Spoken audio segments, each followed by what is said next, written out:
যাবলে নিয়মৰ পিছতেই যে জীৱন আলাসৰ নামিকা ৰঙে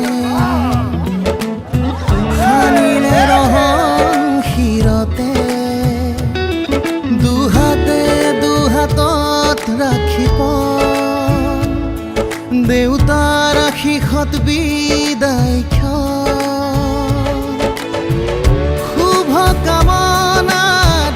এথোপা গোলাপে তুমি আহিবা কইনা সাজেৰে পাতনি মেলিলা